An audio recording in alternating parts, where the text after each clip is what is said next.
স্নেহার গ্রামের বাড়ি তো দেখলেনই আগের ভিডিওয়ে। আমার বাড়ি শান্তিনিকেতনে, সেই বাড়ি ঘুরিয়ে দেখাই চলুন আপনাদের আজকে। আমাদের বাড়িটা বিশ্বভারতী ক্যাম্পাসের মধ্যেই, পৌষমেলা গ্রাউন্ডের খুব কাছে। আমার জীবনের ছোট থেকে বড় হওয়া পুরোটাই এখানে। 25 বছর এখানেই কেটেছে। স্কুল, কলেজ, ইউনিভার্সিটি সব এখানেই করা। তারপরে পিএইচডি করতে দেশের বাইরে চলে যাই, কিন্তু বছর গড়াতেই বাড়ি ফিরতে মনটা আনচান করে। তাই প্রতি বছর ক্রিসমাসের ছুটিতে যখন বাড়ি ফিরি, এই শীতের বাগানটা আমাদের জন্য অপেক্ষা করে থাকে। বাড়িতে ঢুকতেই প্রথমে দেখতে পাই লাল মোরামের রাস্তা, যেখানে আমরা ভাই বোনেরা খালি পায়ে ছোটবেলায় প্রচুর দৌড়াদৌড়ি করেছি। সেই সব গল্প মনে করতে আজ নস্টালজিক ফিল করছি। আর এই দেখুন, এই প্রথমবার আমাদের বাগানে পাতনায় শালুক ফুল ফুটেছে। আর মা বলল রোজ নাকি একটা করে ফুটছে। আমাদের বাড়ির গায়েই একটা পলাশ গাছ আছে। 3 সপ্তাহ আগেও পুরো ভর্তি ছিল গাছটা, কিন্তু এখন যেহেতু মার্চের শেষ, এপ্রিলের শুরু, তাই দেখুন কয়েকটা মাত্র পড়ে আছে গাছে। বসন্ত উৎসবের আগে পুরো গাছ ভর্তি ছিল।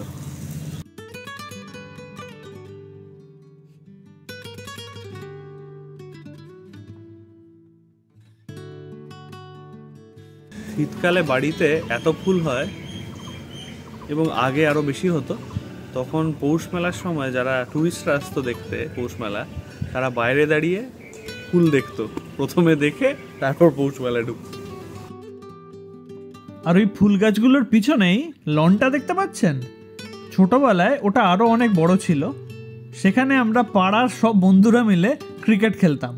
আর তার জন্য 2টো স্পট তৈরি হয়ে গেছিল লনের ওপর, একটা ব্যাটিং আর একটা বোলিংয়ের।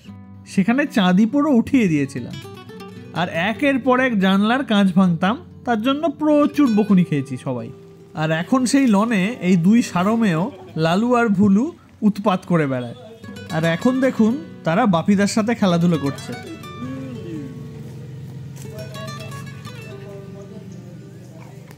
এবার আপনাদের দেখাই আম গাছগুলো। আমাদের বাড়িতে বেশ কয়েকটা আম গাছ আছে, তার মধ্যে এটা হচ্ছে বেগম খাস। আর এটার ঠিক পিছনেই আছে হিমসাগর। ছাদে উঠে হিমসাগর গাছটা দেখাচ্ছি, একটু অপেক্ষা করুন। আপনারা তো জানেন আমিও গ্রামের মেয়ে, তাই ছোটবেলায় প্রচুর আম কুড়িয়েছি। আর আজ একটু সুযোগ পেয়ে শ্বশুর বাড়িতেও আম কুড়াতে বেরিয়েছি। আর এই দেখুন কী রকম আম পেলাম। আর আমাদের বাগানে বেশ কিছু সবজিও হয়, আর সেই সবজিগুলো হনুমানের হাত থেকে বাঁচাতে দাঁড়িয়ে আছেন এই মহান কাকতাড়ুয়া। আর এই দেখুন বাগানের ফসল, এবার অনেক আলু হয়েছে। বাড়ি গিয়ে এবার জমিয়ে আলুর দম খেলাম। আর আমার জন্য প্রত্যেক বছর তৈরি হয় এই স্পেশাল কুলের আচার। শীতকালের দুপুরবেলায় রোদে পিঠ করে বসে এক বাটি কুলের আচার না খেলে যেন শীতকাল জমেই না। আমাদের বাড়িতে এই কাঁঠাল গাছটা হলো চোরেদের সব থেকে ফেভারিট স্পট। এঁচড় চুরি করতে চোর প্রত্যেকবার ঢোকে এখানে। আর এটা হলো তেঁতুলতলা। এই গাছ থেকে পেড়ে তেঁতুলের আচার আর চাটনি সবই হয়। আচ্ছা আপনারা বলুন তো, তেঁতুল গাছে কি ব্রহ্মদৈত্য থাকে?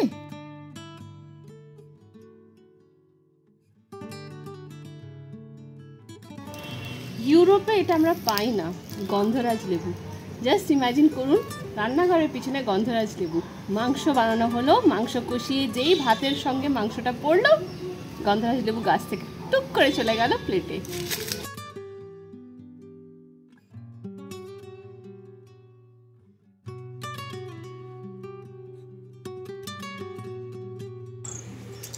আর এখানে 2টো পাতিলেবুর গাছ আছে। এখন যদিও গাছে লেবু নেই,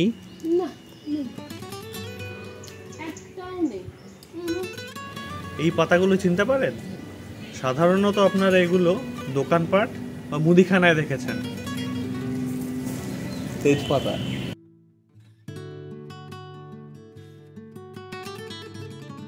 প্রত্যেক বছর আমরা যখন আসি, আমার শাশুড়ি মা মানে শুভ্রর মা গুছিয়ে তেজপাতা শুকনো করে রেখে দেয় আমাদের জন্য, পুরো 1 বছর চালানোর জন্য।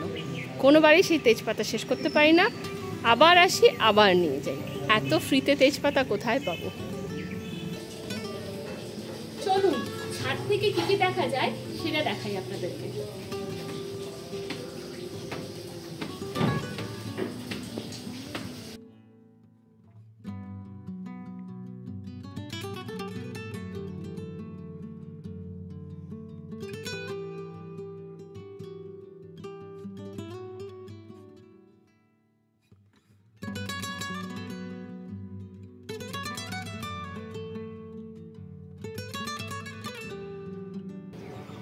এখানে আম আরো কাছে, আর এটা কিন্তু হিমসাগর।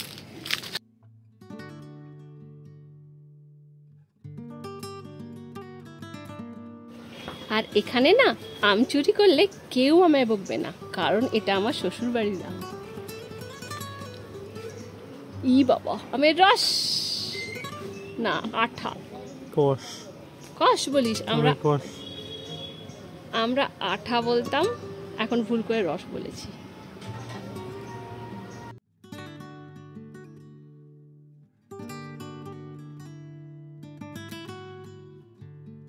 ও দাঁড়ান, আপনাদের তো তুলসী মঞ্চটাই দেখানো হয়নি। এটা হলো অরিজিনাল তুলসী মঞ্চ, আর পাশে বীজ পড়ে আরও অনেক তুলসী গাছ তৈরি হয়েছে।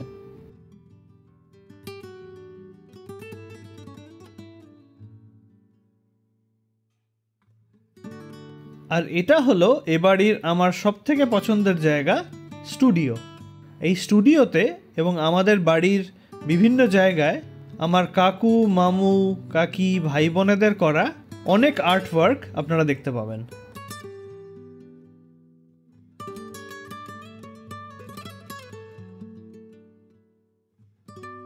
আর এই দেখুন, গুরুদেব রবীন্দ্রনাথ ঠাকুরের একটা ভীষণ রেয়ার ফটোগ্রাফ, খুব সম্ভবত 1937-এ ওনার জন্মদিনের দিন তোলা।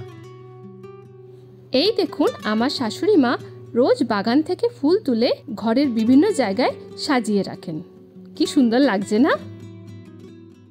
আপনাদের সাথে গল্প করতে করতে গলাটা শুকিয়ে গেছে।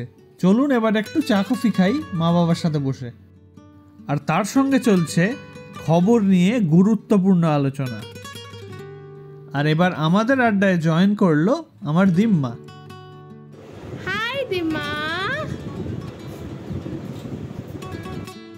এভাবেই গল্প করতে করতে সকালটা জমে উঠলো।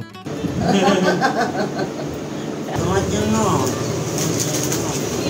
আমি প্রাণ ভরা মন ভরা দিম্মার আশীর্বাদ নিয়েই আজকের ভিডিওটা এখানে শেষ করছি। কেমন লাগলো নিশ্চয়ই জানাবেন আমার এই বাড়ি, আমার ছোটবেলার গল্প এবং আমার ছোট্ট পরিবারকে। যদি ভালো লাগে please like, comment and share. আর আমাদের চ্যানেলটাকে প্লিজ সাবস্ক্রাইব করবেন, তাহলে আমরা আরও উৎসাহ পাবো নতুন নতুন গল্প আপনাদের সাথে শেয়ার করার জন্য। আজ এতটুকুনি, আজ আসি।